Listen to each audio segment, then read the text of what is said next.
Hi everyone, myself Shiv Shankar Gaikwad, working as an assistant professor at Baburao Patil College of Arts and Science, Sangar, affiliated to Punyashlok Ahilyadevi Holkar, Solapur University, Solapur. In today's video, I will discuss about BSc 3rd Chemistry syllabus. So, first we will discuss about theory examination. So, BSc 3rd comprises of total two semesters, semester 5th and semester 6th. Each semester will have 5 theory papers, in that one compulsory English and 4 chemistry papers. Each paper have 70 marks for university external examination and 30 marks for internal examination. The duration of each university theory paper examination will be of 2 hours and 30 minutes. Each theory paper has 30 marks for internal examination. The internal examination divided into two types, that is, there will be 50 marks for unit test and 50 marks for home assignment. At the end of academic year, that is semester 6, the practical examination will be conducted. Then after that I will discuss about practical course. So practical examination will be held at the end of year. As I discussed earlier, the distribution of marks. Practical paper has 120 marks for internal examination and practical paper has 280 marks for external university practical examination. There will be 3 practicals, one from each physical, inorganic and organic practical work.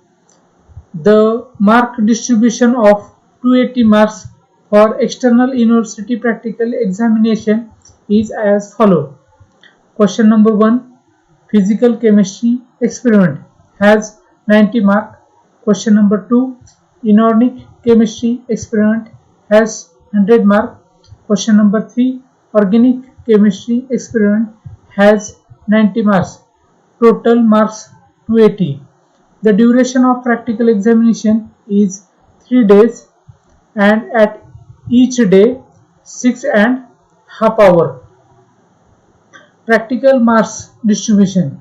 Physical chemistry experiment 90 marks, and that 90 marks divided into 4 categories, that is, for instrumental practical 40 marks, for non-instrumental practical 30 marks, and for journal 10 marks and oral 10 marks. Then I will discuss about semester 5th paper 9 physical chemistry.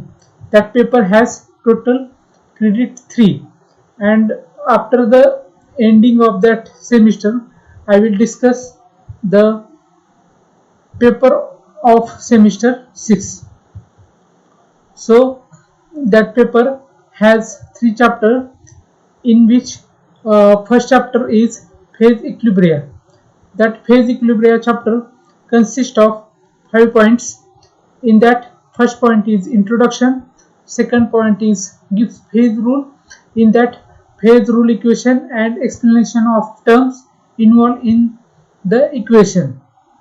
Then third point is phase diagram, true and metastable equilibria. Then 4 point is one component system. In that one component system there are two system. First is water system and second is sulfur system, and this sulfur system with explanation of polymorphism. Then fifth point of that chapter is two component system, and in two component system there are two system, that is, first eutectic system. The example of that eutectic system is AgPb system, and this AgPb system will discuss with the help of desilverization of lead. Then second system is formation of compound with congruent melting point. The example of the system is FeCl3H2O system. After that, the second chapter is electromotive force. In that electromotive force, first point is introduction, second point is thermodynamics of electrode potential, Nernst equation for electrode and cell potential in terms of activity. The third point is types of electrode, description in terms of construction, representation, half cell reaction and EMF equation. For that is 5 types of electrode. First type is metal ion electrode, second is amalgam electrode, third is metal insoluble salt electrode, fourth is gas electrode, and fifth is oxidation reduction electrode. Then fourth point is reversible and irreversible cell. Then second, chemical cell without transference. Third, concentration cell, and that concentration cell has two type of cell. First is electrode concentration cell and second is electrolyte concentration cell without transference.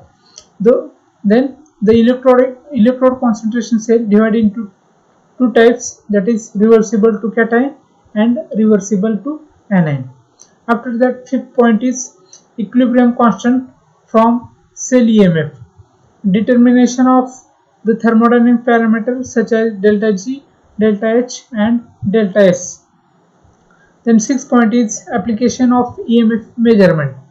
In that there are two applications. First application is determination of pH of solution using hydrogen electrode, and second application is solubility and solubility product of sparingly soluble salt based on concentration cell. And the last point of that chapter is numerical problem. Then third chapter is photochemistry. In photochemistry there are 9 points are present. In that, first point is introduction, second point is difference between thermal and photochemical processes. Then third point is laws of photochemistry. In that, various laws are present. Then in this Grothendieck-Draper's law, Lambert-Beer's law with derivation, and Stark-Einstein law. These are the laws. Then 4 point is quantum yield. After that, reason of high quantum yield.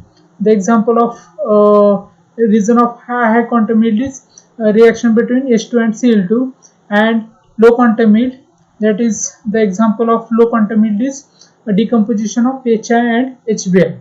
Then fifth point of the chapter is photosensitized reaction, and in that there are two example, that is dissociation of H2 and photosynthesis. The sixth point of photochemistry is photodimerization of anthracene. Seventh point is Jablonski's diagram depicting various processes occurring in excited state. In that, qualitative description of fluorescence and phosphorescence.